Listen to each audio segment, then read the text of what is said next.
안녕하세요. 저는 경기도 포천에서 갈비집을 운영하며 살고 있는 33살 여성입니다. 우연히 시작한 가게가 성공을 거둔 덕분에 곧 2호점 개업을 앞두고 있는데요. 오랜만에 휴무일이라 가게 정리를 하며 라디오를 듣다 옛날 생각이 나 사연을 쓰게 되었습니다. 요즘에는 인터넷이 많이 발달해서 SNS로 홍보를 많이 하고 필수가 되었는데요. 저는 개인적으로 SNS로 가면 치가 떨리는 사람입니다. 그 이유는 다름 아닌 저희 막둥이 신우 때문이에요. 처음에는 그저 신기하고 재밌어 보였는데 시간이 지날수록 사람을 지배하더라고요. 그걸 직접 눈으로 겪었으니 치가 떨릴만도 하죠. 제가 SNS를 싫어하게 된 사연, 지금부터 제 이야기를 들려드릴게요. 저는 위로 오빠, 아래로 남동생이 있는 3남매로 비교적 유복한 가정 환경에서 자랐어요. 남들은 저를 보고 흔히 금수저라고 표현을 하더라고요. 하지만 저희도 처음부터 가정 환경이 부유했던 건 아니었습니다. 제가 중학생이 될 무렵 아버지가 정년 퇴임을 하셨습니다. 그동안 모아둔 돈과 퇴직금으로 앞으로는 집 걱정 없이 살자며 낡은 빌라를 하나 매입하셨는데 빌라가 있던 지역이 재개발이 되면서 상당한 여유자금이 생기셨어요. 투자에 대한 정보도 모르고 계셨고 그저 월세와 전세를 전전하며 살지 않아도 된다는 희망 하나로 그 빌라를 매입했던 거였죠. 건설 현장에서 현장직으로 근무를 하시며 힘들게 저희를 키워오셨는데 우연한 기회로 저희에게 커다란 복이 되어 돌아온 케이스였죠. 그래서 부모님은 그때부터 부동산 사업을 시작하셨어요. 물론 드라마에 나올 법한 거물들처럼 사업을 거창하게 하는 건 아니고 강남의 아파트 한 채와 상가 건물을 보유하고 계시고 신촌에 오피스텔 건물을 지으셔서 월세를 받으며 노후를 보내고 계십니다. 어려움도 알고 동시에 여유도 같이 알았던 저는 늘 부모님이 말씀하시는 대로 겸손하게 살아왔어요. 가진 자일수록 어려운 사람을 도우며 살아야 하고 베풀며 살아야 한다고 늘 말씀하셨거든요. 또 부모님은 자식들에게 기대기 싫다며 저희도 스스로 인생을 개척하며 살으라고 하셨어요.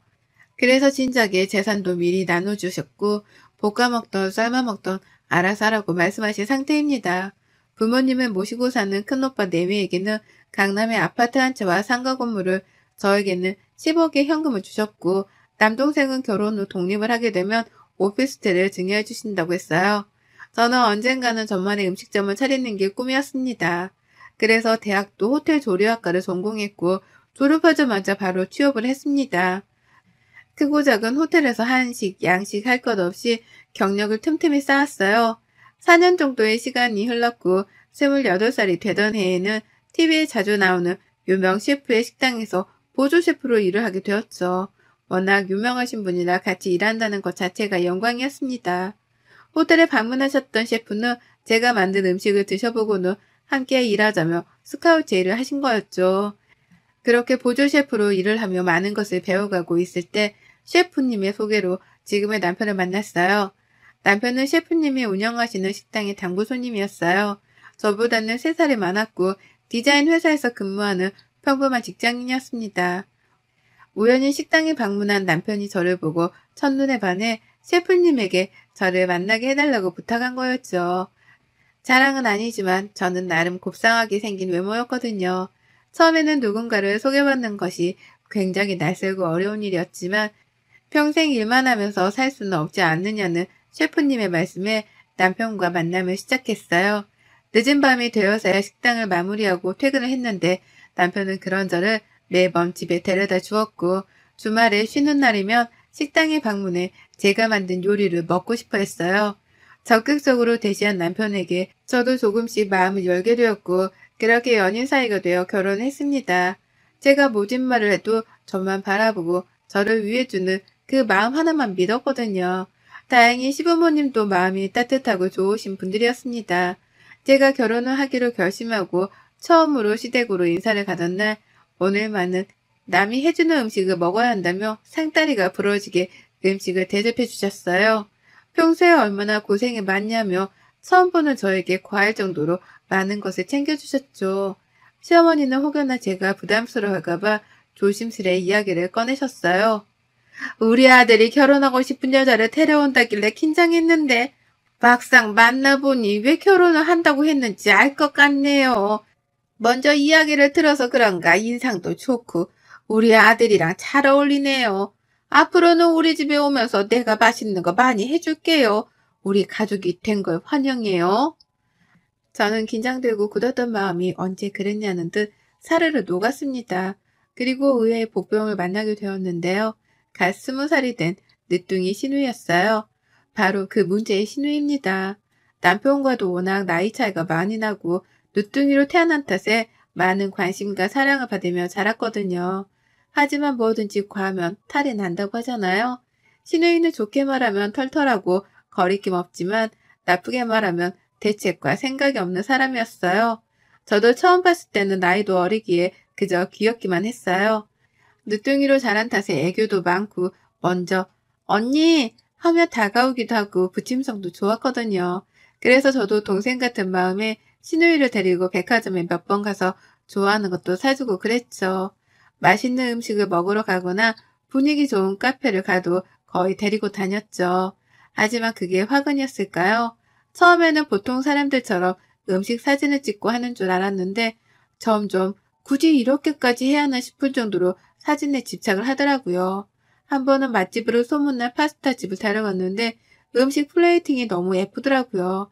근데 음식이 다 나와야 사진을 찍을 수 있다며 죽어도 손을 못 대게 하더라고요. 결국 모든 음식이 차려지고 신우이가 사진을 찍은 뒤 식어 빠진 음식을 먹어야 했어요. 또 한 번은 성인이 된 기념으로 크리스마스 선물로 유명한 화장품 브랜드의 립스틱을 선물로 사주었는데 생일 때는 오히려 먼저 이 브랜드 가방도 사주세요 하면서 들이밀더라고요. 그래도 생일이니까 하는 마음에 덜컥 사줬죠. 나중에 신우의 SNS를 우연히 보게 됐는데 처음에는 일상을 공유하는 사진 위주였다가 점점 명품을 자랑하거나 부유한 사람이다라는 걸 과시하는 듯한 뉘앙스로 변질되어 가더군요. 실제로 협찬 문의가 여러 군데서 오기도 했고 신우이는 대학까지 휴학하며 집에 틀어박혀 SNS에 점차 지배당하게 되었죠. 잠자고 밥 먹는 시간, 화장실 가는 시간 외에는 별도의 스케줄을 짜서 움직이더라고요. 협찬으로도 모자라 무리하게 명품을 산다던가 먹지도 않고 입지도 않은 제품을 구매해서 리뷰를 한다던가 무언가 잘못되었다고 생각이 들기 시작했어요. 그러다 결정적인 사건이 발생합니다. 제가 근무하는 식당도 맛집으로 소문난 곳이에요. 낮밤 할 것 없이 사람들이 붐볐고 예약을 하지 않으면 먹을 수 없는 그런 곳이었죠. 신우이가 한 번은 제 식당에서 친구들과 식사를 하고 싶다길래 어렵사리 자리를 마련해 두었어요. 아니나 다를까 여러 대의 휴대폰으로 사진도 찍고 개인 방송도 하면서 4시간은 죽치고 앉아있더라고요. 보는 제가 다 민망할 정도였어요. 안 되겠다 싶어 퇴근하고 집에 가서 잘 타일러 봐야겠다고 생각했습니다. 그날 저녁 시댁에서 저녁을 먹기로 했기 때문에 일찍 퇴근하고 시댁으로 갔습니다. 신우이는 저에게 반가운 목소리로 언니 왔어요? 나 부탁 하나 있는데 들어줄래요? 라며 안기는 거예요. 무슨 부탁인데요? 들어줄 수 있는 거면 들어줄게요. 말해봐요. 역시 언니 짱! 다름이 아니라 저 컨텐츠 하나 찍는데 컨셉이 명품녀거든요. 근데 제가 돈이 없잖아요. 이번에 회사랑 새로 계약하면서 입지 조건이 더 좋아졌거든요. 조회수 많이 나오면 두둑하게 챙겨드릴게요. 그래서 그런데 언니 카드 한 번만 빌려주면 안 돼요? 네? 카드요? 아무리 그래도 카드는 좀 그렇죠. 얼마나 쓸 건데 그래요? 다시 환불할 거예요? 예이! 언니, 자존심이 지 환불은 무슨 환불이에요. 그냥 제 선물 사준다 생각하고 투자해 주시면 안 돼요? 아가씨, 한두 번도 아니고 매번 이렇게 해주는 건 좀 아닌 것 같아요. 어느 정도 선에서야 당연히 해주겠는데 명품이 한두 개도 아니고 지난번에도 그렇고 많이 사줬잖아요. 그리고 아가씨 또래에 그렇게 치장하고 다니는 사람 없어요. 너무 과하면 오히려 보기 안 좋으니 다시 한번 생각해봐요. 언니, 정말 너무한 거 아니에요? 저 나이 어리다고 무시하는 거예요? 그 컨텐츠 하나 찍으면 돈이 얼만데 하나밖에 없는 신우이가 잘 되는 게 그렇게 배 아파요? 아가씨, 다시 한번 말하지만 아기가 있어서 아가씨를 나무라는 게 아니에요. 적당히 하라는 거죠. 생일 때, 기념일 때 다 챙겨주잖아요. 아가씨 또래는 그 정도도 못하는 친구들이 대부분이에요. 과하다는 얘기죠. 그래서 말인데 카드 빌려주고 그러는 거 더 이상 못해요. 안 돼요. 언니 진짜 너무하네. 그렇게 안 봤는데 사람 참 쪼잔하네요. 들어보니 집도 잘 사는 것 같더니만 있는 사람들이 더 한다더니 진짜 딱 그 꼴이네. 신우이는 제대로 토라져 저를 완전히 등지더라고요. 이상한 분위기를 감지한 남편이 무슨 일이냐며 다가왔지만 신우이는 콧방귀를 뀌며 방으로 들어가 버렸어요. 시부모님은 주방에서 음식을 하시느라 미처 그 상황을 보지 못하셨고요. 저는 조금 어이없었지만 식사 자리인 만큼 기분 좋게 넘어가려고 했어요. 저러다 말겠지 했는데 저의 큰 오산이었죠. 밥을 먹고 시어머니가 내주시는 커피와 과일을 먹는데 시누이가 대뜸 저에게 그러더군요. 언니는 시집살이 안 해봐서 시댁 사람들 어려운 거 모르나 봐요. 이참에 엄마가 잘 가르쳐야겠어. 시누이도 시댁 사람인데 어쩜 나한테 그렇게 막대하는지 몰라. 응? 그게 무슨 말이니? 아가, 너 얘랑 무슨 일 있었어? 그리고 규빈이 너 그게 무슨 소리야? 말 그대로야. 언니는 사람 어려운지 몰라. 이참에 시누이 노릇 좀 해봐야겠어. 왜? 안 돼? 너 그게 언니한테 무슨 말버릇이야. 네가 뭘 안다고 시누이 노릇을 한다고 그래? 너 언니한테 그러면 안 돼. 대뜸 저렇게 말하니 저는 아무런 대꾸를 할 가치가 없다고 느껴졌습니다. 아까 일에 대한 보복이었죠. 하지만 나이가 어린 탓인지 생각하는 것도 어리더군요. 언니, 말해봐요. 아까는 그렇게 따박따박 말 잘하더니 왜, 쫄려요? 예, 너 그게 새언니한테 무슨 말버릇이야. 조용히 안 해? 저는 대충 넘어가려고 했지만 도저히 그냥 두면 안 될 것 같아 차분히 말하기 시작했어요. 아가씨, 제가 말했죠. 그동안 어머님, 아버님 모르게 챙겨준 게 얼만데 그런 서운한 소리를 해요. 생일이면 생일, 기념일이면 기념일. 친구 생일이라 그래서 저번에는 호텔 예약까지 해줬죠. 저번에 휴학하는 거 비밀로 해달라고 한 거 지금 말해도 돼요? 아가씨 행동을 도저히 이해 못하겠네요. 학교까지 휴학하면서 그렇게 SNS에 매달리면 뭐가 나와요? 이참에 다 까불려 볼까요? 봐봐. 언니 눈 저렇게 뜨고 나한테 말하는 꼬라지 좀 보라고. 이래도 가만히 있을까요, 엄마, 아빠? 가만. 휴학? 규빈이 너 휴학했어? 언제 했니? 어떻게 한마디 상의도 없이 휴학을 해? 어쩐지 가만 보니 집에 있는 시간이 좀 많다 했다. 너 무슨 생각으로 휴학한 거야? 그놈의 SNS가 뭔데 그래? 그때서야 신우이가 조금 움찔하더군요. 사실 신우이가 학교 휴학한 건 저와 남편밖에 모릅니다. 근데 웃긴 건 휴학한 사실을 모르고 있던 시부모님이 신우이의 대학 등록금 학비 명목으로 꾸준히 통장에 돈을 넣어주셨던 거예요. 신우이는 그 돈으로 명품을 사고 놀러 다녔고요. 아가씨, 내가 이런 말까지는 안 하려고 했는데 뭐 사줄 때마다 영수증 간직하는 버릇이 있어요, 내가. 지금 이거 뭔지 알죠? 그동안 내가 사준 것만 해도 웬만한 직장인 연봉은 될 건데 어머님, 아버님이 보내주신 등록금, 용돈 그거 다 뭐 했어요? 내가 매번 오냐 오냐 하니까 내가 그렇게 만만해요? 시누이가 손윗사람? 적어도 나이 어린 아가씨한테 꼬박꼬박 존대해가며 대우해줬다고 생각해요. 근데 오히려 적반하장으로 십자 노릇을 하겠다니 기가 차네요. 감당할 수 있어요? 언니, 그래도 말 그렇게 하는 거 아니죠? 어머니 나도 시누이 되는 사람이고 나이 어리다고 무시해요? 내가 대학을 휴학하던 말도 무슨 상관이야? 내가 돈 벌어서 잘 먹고 잘 살겠다는데 그거 하나 도와주기 어려워요? 보니까 언니 친정도 잘 사는 것 같던데 있는 사람이 도와줘야지 왜 그렇게 속이 좁아요? 말 다 했어요? 여기서 내 친정 이야기가 왜 나와요? 내가 그동안 해준 걸로 부족하면 아가씨가 일을 해서 직접 사입고 사먹고 해요.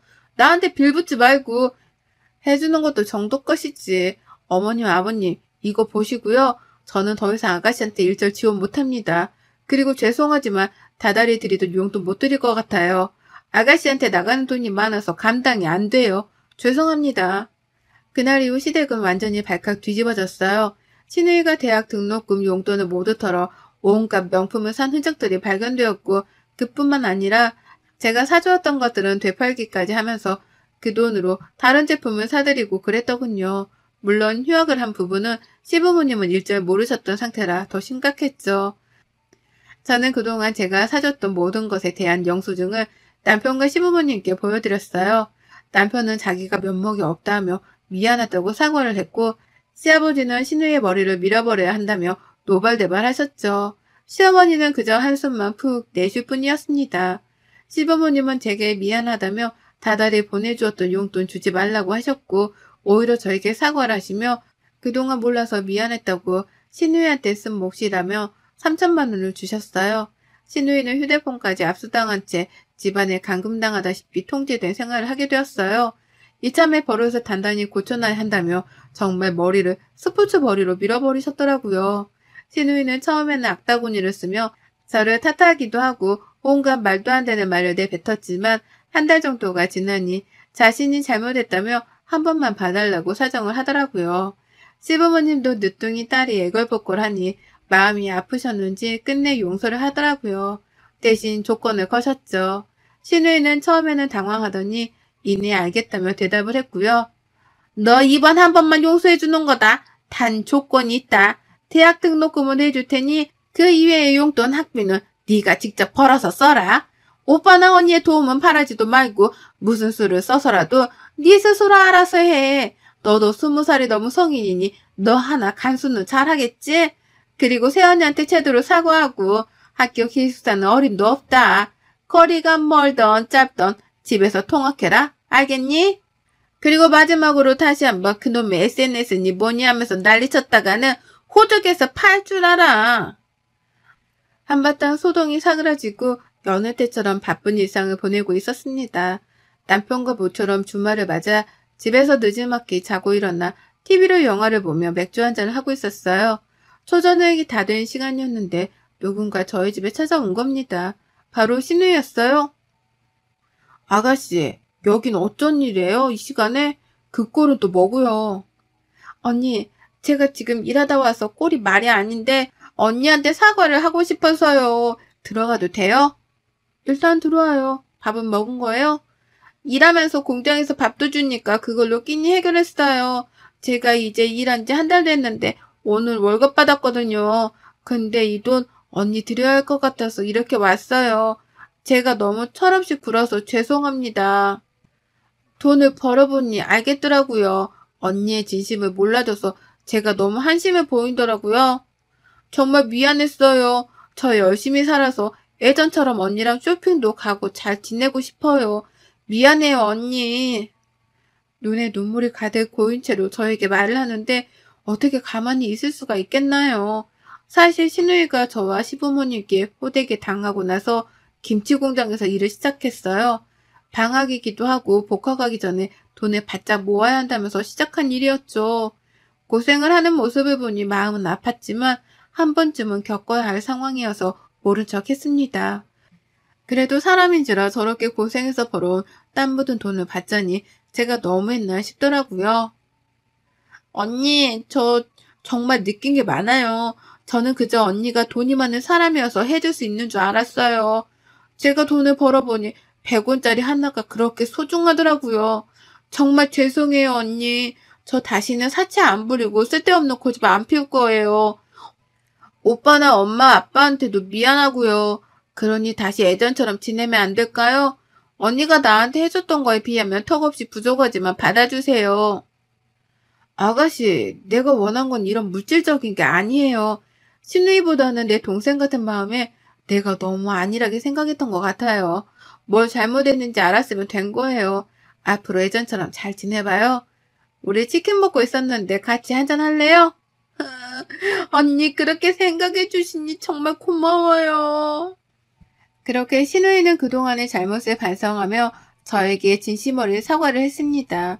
그 뒤로는 다시 예전의 밝은 신우이의 모습으로 되돌아왔어요. 저는 몇 개월 뒤 다니던 직장을 그만두고 저만의 사업을 준비했어요. 모든 요리가 자신 있었지만 저는 제가 좋아하는 음식 장사를 해보기로 결심했습니다. 그래서 포천에 제 이름을 건 갈비집을 창업했어요. 처음에는 장사였기에 힘들 법도 했지만 제가 가장 믿고 아끼는 직원들과 함께여서 두렵진 않았습니다. 그 직원들이 누구냐고요? 바로 저희 시누이와 남동생입니다.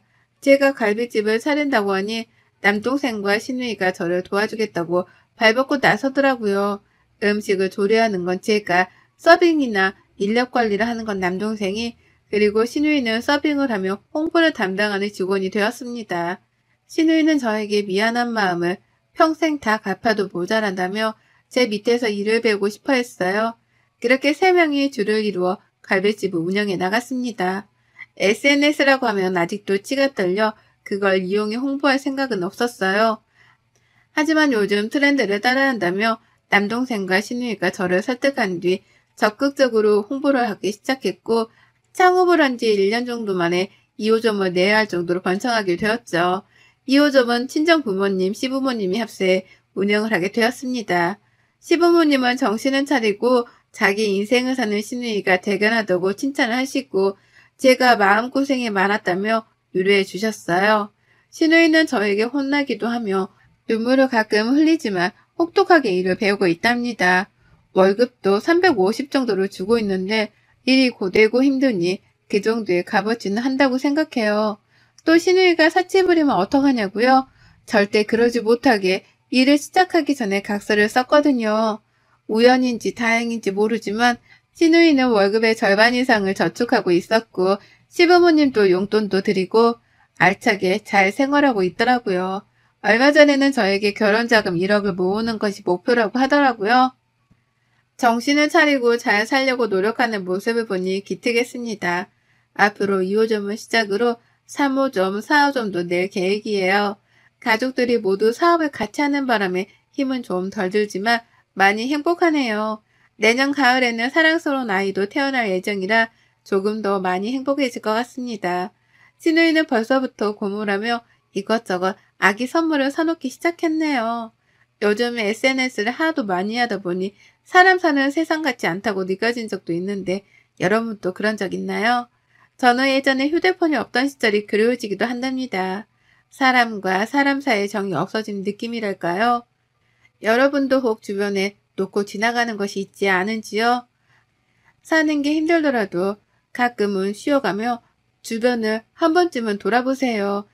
그동안 느끼지 못했던, 보지 못했던 것들을 발견하실 수 있을 겁니다. 제 긴 사연 읽어주셔서 감사드립니다. 행복하세요. 여러분의 생각은 댓글로 남겨주세요. 오늘도 시청해주셔서 정말 감사합니다.